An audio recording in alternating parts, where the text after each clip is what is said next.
바나나에 있는 이상한 흰 점은 여러분이 달가워하지 않을 거미 둥지예요. GPS가 안 달린 브라질 방황거미 말이에요. 이 녀석은 세계에서 가장 독이 많은 거미로도 알려져 있는 위험한 녀석이에요. 한 번만 물리면 신경계가 바로 차단돼요. 끔찍한 보너스로 메스꺼움과 흐릿한 시야를 얻게 될 거고요. 걱정 마세요. 이 거미는 주로 남아메리카에서 발견될 가능성이 커요. 하지만 숨는 걸 좋아하기 때문에 바나나 상자에 몰래 들어가서 바나나가 여행하는 곳 어디든 여행할 수도 있어요. 자루 속에서 여행하는 걸 좋아하고 엄마 거미와 아기 거미들이 같이 여행하고 있다는 증거도 있어요. 오, 좋네요. 통조림 먹어본 적 있나요? 그렇다면 구더기를 좀 먹었을 가능성이 있어요. 그 생물들은 온갖 종류의 음식에서 발견돼요. 통조림 토마토? 당연하죠. 버섯 통조림이요? 물론이죠. 구더기들은 여기에 푹 빠져 있어요. 그걸 너무 좋아해서 물기를 뺀 100g의 버섯은 구더기가 20개쯤 있어요. 미안해요. 어쩔 수 없어요. 그냥 받아들이세요. 여러분의 음식에 있는 소름 끼치는 것들은 사실 FDA의 승인을 받은 것일 수도 있어요. 이상하게 들릴지 모르지만 FDA에선 초콜릿바 하나당 곤충 부분들이 30개 이상 있어도 괜찮다고 해요. 더 알고 싶으세요? 좋아요.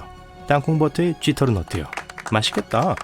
땅콩버터가 FDA 제품 중 최고로 통제되는 것 중 하나임에도 불구하고 한정에서 설치류털이 몇 개 나와도 나쁘게 생각하지 않아요. 이제 여러분의 직관을 확인해 봅시다. 질문 1. FDA에 따르면 사과버터에 얼마나 많은 곰팡이가 허용될까요? 사실 그렇게 많진 않아요. 곰팡이 12%는 허용돼요. 질문 2. 체리잼에 얼마나 많은 곰팡이가 있어도 괜찮을까요? 점점 심해지는데요.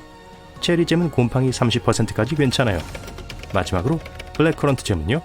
준비됐나요? 곰팡이 75% 핀 블랙커런트 잼이 FDA 승인을 받았어요.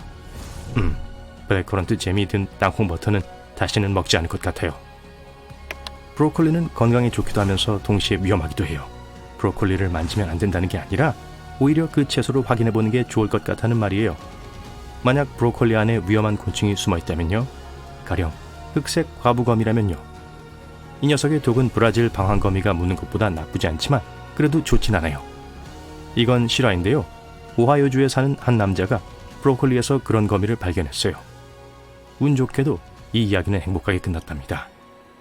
이 거미를 발견한 사람이 지역 동물 보호소에 전화를 했고 오하이오 어나더 찬스 보호소가 이 거미를 입양해서 아주 귀여운 이름을 지어줬어요. 브로콜리요. 잠깐만요. 이젠 거미도 입양을 하나요? 호호호. 곧 크리스마스인데 진짜 크리스마스 트리를 살 거라고요? 그 나무를 집으로 바로 끌고 가기 전에 그걸 철저히 검사하는 게 좋을 거예요. 호두 크기의 솔방울 모양의 물건이 나무에 걸려있는 거 보이죠? 나쁜 소식이에요. 이건 누군가의 기숙사예요. 여러분 집에서 부화해서 여러분과 같이 연말을 축하하기 위해 기다리고 있는 수백 마리의 작은 사마귀를 품고 있는 알주머니예요. 이들과 같은 침대를 쓰고 싶지 않다면 모든 깜짝 놀랄만한 크리스마스 트리 위가 아니라 아래에 있는 건 아닌지 확인하세요. 좋아요. 여러분은 위험을 무릅쓰기 싫어서 가짜 크리스마스 트리를 고릅니다. 좋은 선택이에요. 중요한 건 가짜 나무들은 진짜 나무들보다 불이 날 확률이 3배나 낮다는 거예요. 하지만 그렇다고 완전히 안전하다는 걸 의미하진 않아요. 어느 쪽이든 여러분은 조심해야 하고 적절한 조명을 사용하고 가짜 나무를 여론에 너무 가까이 두지 말아야 해요. 내연성 모델이 최고예요. 근시 있는 분들 조심하세요. 만약 오레오 쿠키나 진기한 디자인을 한 고대의 동전 같아 보이는 걸 본다면 그걸 만지기 전에 안경을 쓰는 게 좋을 거예요. 있죠, 이게 무서운 거미일지도 모르거든요. 뭐라고요? 또요? 네, 중국 모래시계 거미에 대해 말하는 거예요. 그리고 솔직히 왜 사람들이 이걸 쿠키 거미가 아닌 모래시계 거미라고 부르는지 전혀 모르겠네요.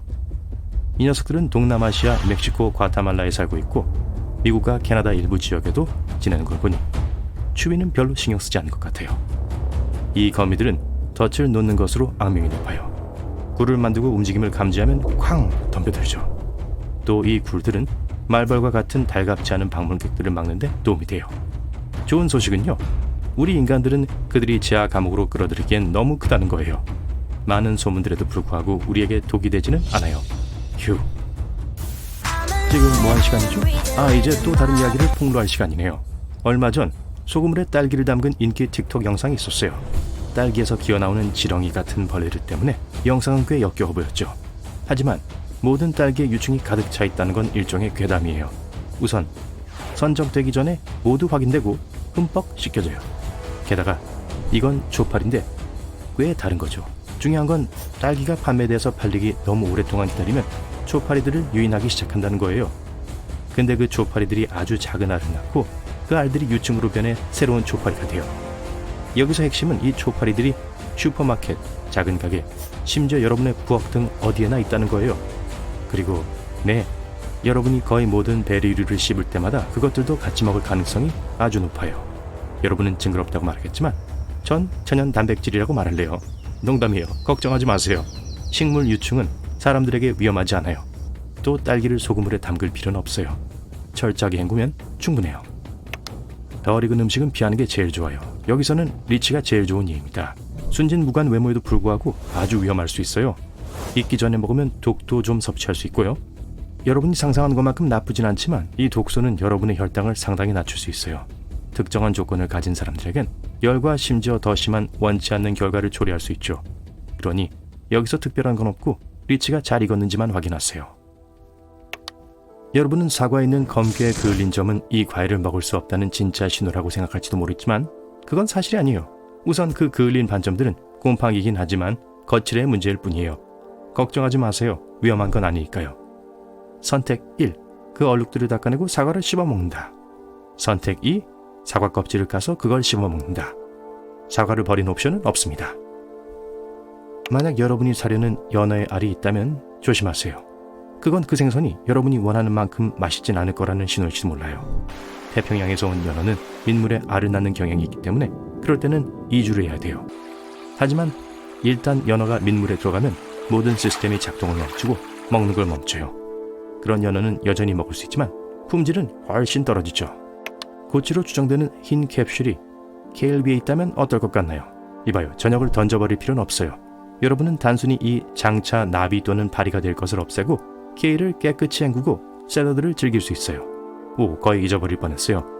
미리 포장된 샐러드를 조심하세요. 제조업자들은 그걸 씻지 않아도 안전하다고 주장하지만 씻지 않은 미리 포장된 샐러드 때문에 사람들의 건강 상태가 안 좋아졌다는 증거들이 있어요. 샐러드 회사들은 그 결과들을 숨기기 위해 그 사람들에게 많은 약값을 지불했어요. 갑자기 음료수에 파리가 있는 걸 봤다고 상상해보세요. 수영이라도 하나 본데요? 그냥 끝까지 드시겠어요? 아니면 새 음료수를 따라 드시겠어요? 이건 파리의 성별에 따라 다를 거예요. 만약 여러분 음료에 암컷 파리가 들어가 있다면 몇 분 후에 맛이 지독해질 거예요.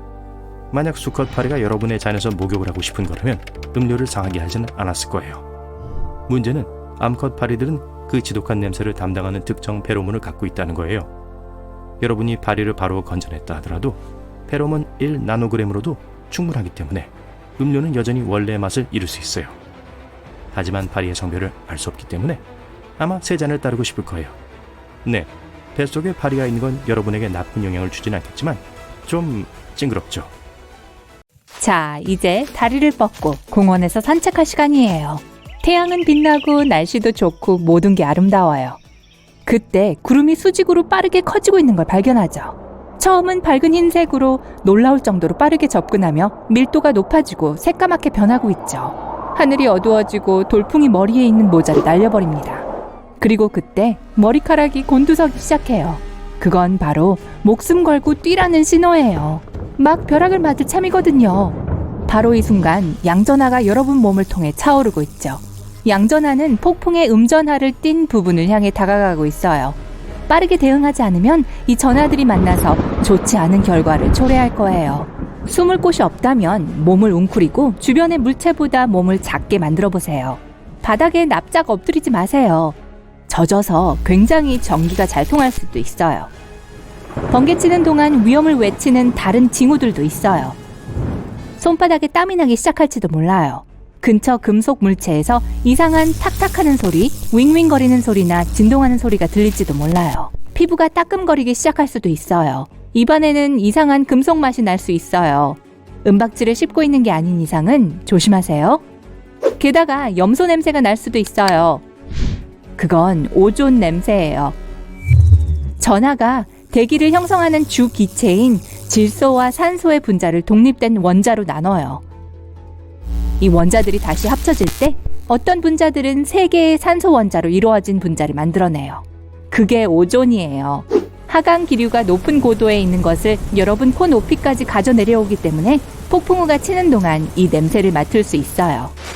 여러분은 번개를 발견하고 천둥 소리가 들리는 시간 간격을 측정함으로써 뇌우가 얼마나 가까운지 알 수 있어요.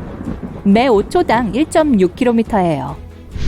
머리 위 하늘이 어두워지고 불길한 초록색으로 변하고 있네요. 뭔가가 뺨을 때립니다. 아야! 아파요. 여러분은 이 불쾌한 물건을 집어들어요. 거대한 우박이네요. 하지만 밖은 그렇게 춥지도 않고 비도 안 오는데 모든 것이 얼마나 고요하고 조용한지를 알아차립니다. 바람도 전혀 안 부네요. 이건 폭풍 전야의 고요함입니다. 그리고 진짜로 곧 무슨 소리가 들려요. 그 소린 마치 화물열차가 이동하는 것 같이 빠르게 다가오고 있고 큰 굉음으로 변해요. 근데 기차가 아니네요. 토네이도인데 빠져나갈 시간이 거의 없어요. 구름 파편 뒤로 깔때기가 보이지가 않아요. 하지만 이 회전하는 공기 기둥을 다른 것으로 착각할 수는 없을 거예요. 만약 도로에서 토네이도를 맞닥뜨린다면 가능한 한 차에서 멀리 떨어지세요. 이러면 차가 여러분을 향해 돌진하는 걸 방지할 수 있을 겁니다. 도랑을 찾고 그 안에 누워 머리를 감싸세요. 실내에 있다면 창문에서 떨어져 가능하면 지하에 숨으세요. 이제 여러분은 해변에서 해안을 따라 걸으며 가벼운 바람을 쐬고 있어요. 갑자기 발 밑에 땅이 흔들리기 시작해요. 지진인가 봐요. 그 다음 이상한 점은 물이 해변에서 무서운 속도로 멀어지고 있다는 거예요. 바다가 바닥이 노출되어 산호와 심지어 물고기들이 보여요. 그때 멀리서 굉음이 들려요. 지진 해일이에요. 그리고 목숨을 구할 시간이 단 몇 분밖에 없어요. 당장 높은 지대로 올라가세요. 거대한 파도가 이미 해변을 향해 속도를 내고 있다고요.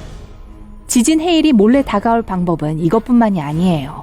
반드시 거대한 파도가 연속으로 해안에 부딪히는 형태로 오는 건 아니거든요. 지진 해일은 빠르게 오르는 조수 같아 보일 수 있어요.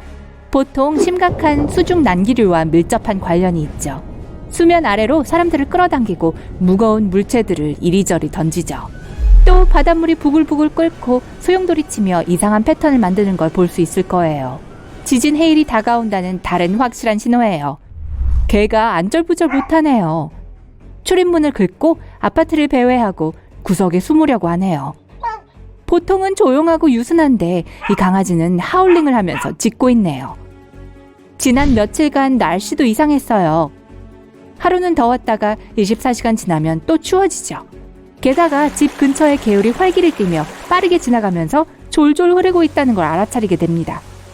찬장에서 컵이 쨍그랑하는 소리를 내고 나서야 비로소 그게 무엇을 의미하는지 깨닫습니다. 이 달그락거리는 소리는 큰 사건으로 이어지는 작은 지진인 전진에 의해 발생되었어요. 지진은 종종 무리로 발생해요. 약한 지진이 여러 번 발생한다면 훨씬 더 큰 지진이 오고 있는 걸 수도 있어요. 재난이 일어나기 전 여러분은 기괴한 푸른 불빛을 볼지도 몰라요. 그중 어떤 것들은 땅에서 나온 것 같아 보이기도 하고 다른 것들은 공중에 맴돌기도 하죠. 이건 소위 지진 발광이에요. 엄청난 압력을 받은 바위에서 방출되며 땅이 흔들리기 시작하기 며칠이나 단 몇 초 전에 볼 수 있어요. 동시에 일부 전문가들은 지진 발광이 존재하는지 의문을 갖고 있습니다. 만약 지진이 일어나려고 하는데 수족관에 메기가 있다면 메기의 행동에 주의를 기울여 주세요. 과학자들은 이 종은 지구 진동에 반응할 수 있다는 걸 입증했죠. 이 물고기는 지진 활동이 많을 때 안절부절 못해요. 어떤 벌레들은 폭풍이 오는 걸 느낄 수 있어요. 이들은 움직이지 않음으로써 자연재해에 대비하죠. 그래서 여러분 주변에 많은 곤충들이 몰려 보인다면 대피처를 찾으세요. 벌 같은 경우에는 심한 폭풍우를 예측할 수 있죠. 비가 오기 전날에는 훨씬 더 열심히 일하기 시작해요. 사각형 파도는 두 개의 다른 파도 패턴이 서로 충돌할 때 발생해요. 이 현상은 멋져 보이지만 해안에서 보고 있을 때만 그렇죠. 이런 파도 속에 놀려고 물에 들어갈 생각하지도 마세요. 이런 곳에는 숙련된 수영선수도 쉽게 수면 아래로 끌어당길 수 있는 교차 해류가 흘러요. 그리고 만약 바다 파편과 해초를 운반하는 거칠고 변동이 심한 파도가 보인다면 물 밖으로 나가세요. 강한 이안류의 신호일 수 있어요. 이것은 여러분을 바다로부터 멀리 데려갈 수 있어요. 만약 호수나 바다 수면에서 냄새나는 녹색 물질을 봤다면 물에서부터 멀리 떨어지세요. 위험한 조류 대증식일 수 있어요. 첫눈에 독성인지는 알 수 없을 거예요. 그래서 아예 피하는 게 나아요. 허리케인이 도착하기 3일에서 4일 전에 바다나 해양 수면은 2m까지 부풀 수 있어요. 파도는 매 9초마다 해안을 강타하죠. 허리케인이 가까울수록 파도는 해안과 부딪히는 속도가 빨라져요.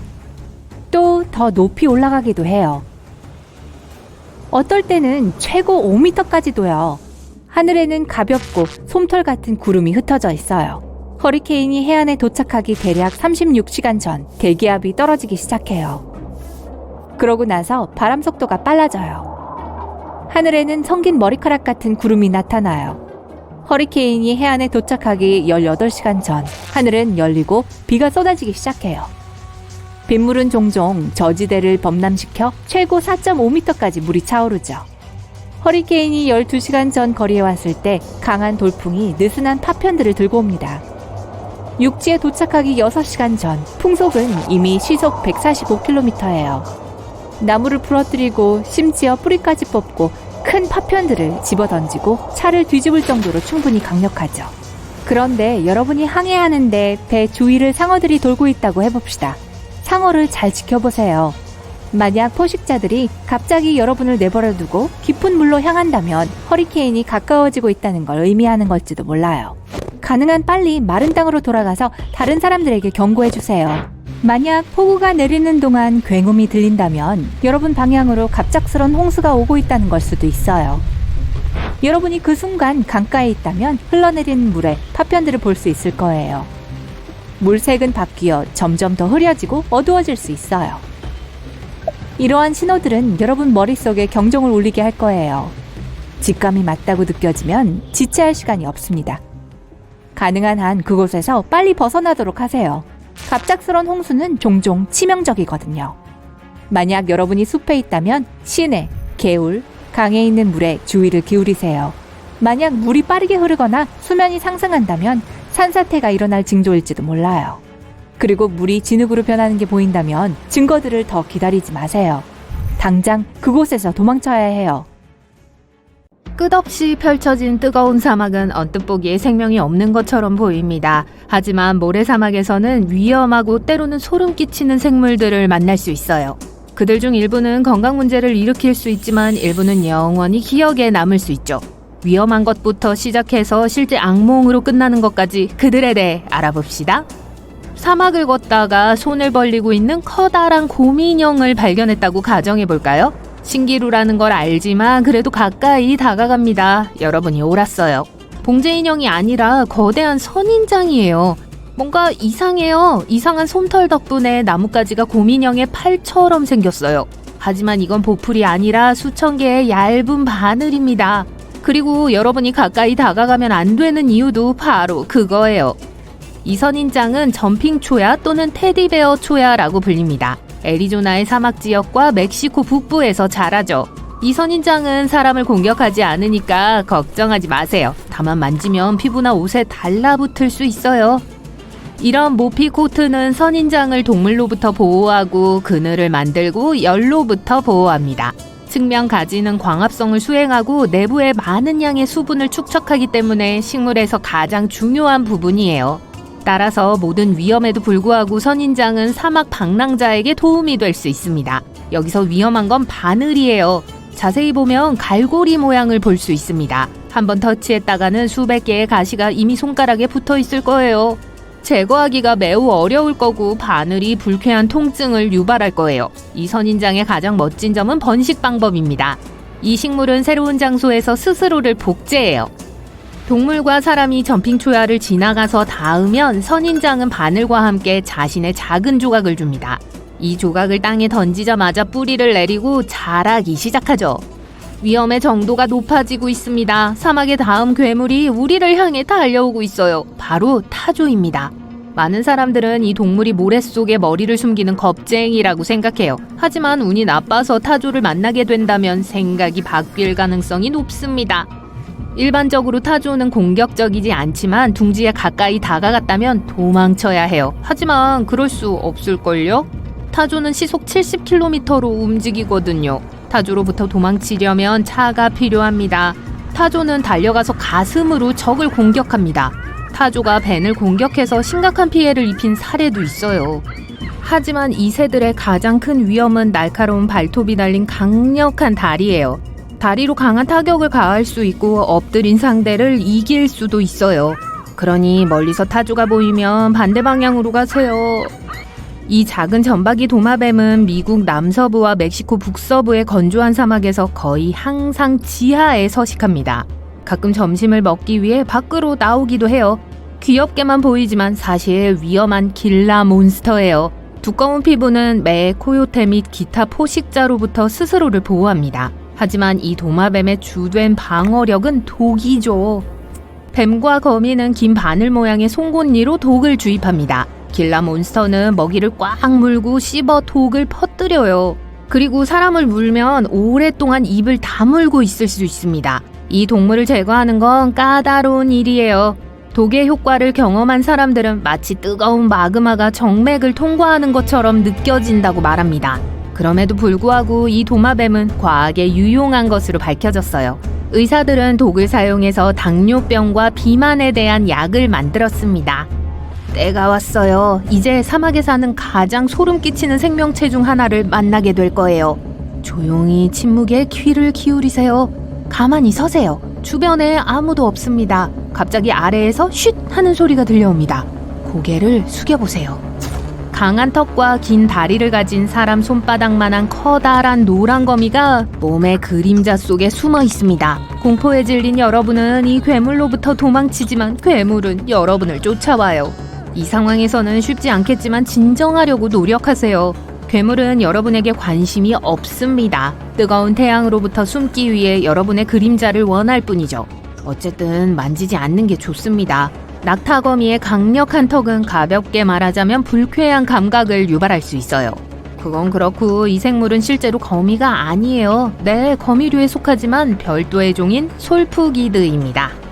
이들은 무는 걸 좋아합니다. 겁이 없고 꽤 공격적이죠. 곤충, 도마뱀, 설치류, 작은 새를 잡아먹습니다. 또한 시속 16km로 움직일 수 있어요. 작은 크기에 비해 매우 빠른 속도죠. 이들로부터 도망치려면 프로 운동선수가 돼야 해요. 이 낙타거미들은 대부분 중동의 사막에서 찾을 수 있지만 멕시코와 미국 남서부에도 서식합니다. 이 달리기 선수들은 야행성이고 낮에는 태양을 피하려고 노력하기 때문에 항상 그림자를 사냥해요. 아무튼 그들은 종종 낙타의 그림자 속에 숨어 있기 때문에 그 이름을 얻은 거예요.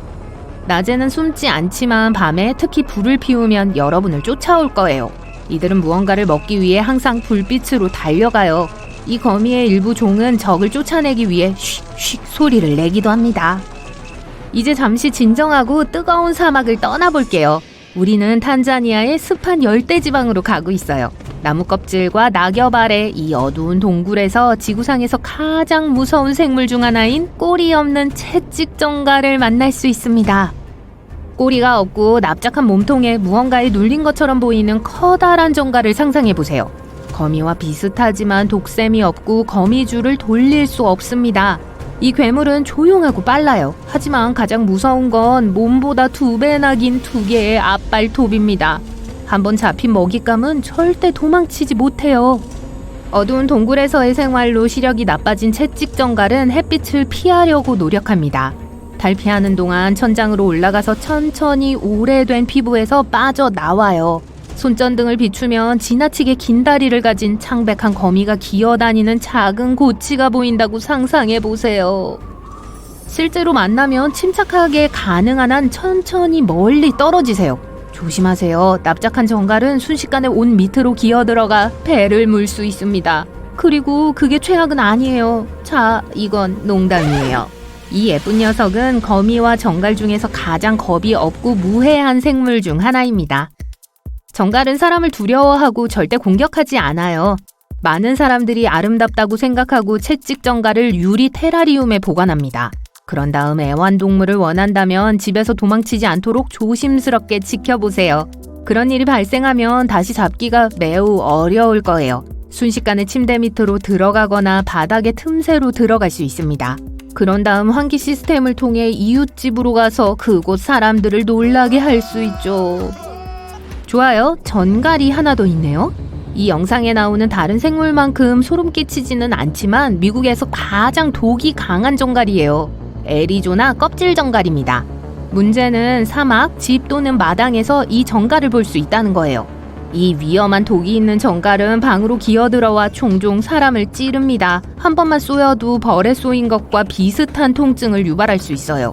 알레르기가 있는 사람은 마비, 호흡 문제 및 기타 건강 문제를 경험할 수 있습니다.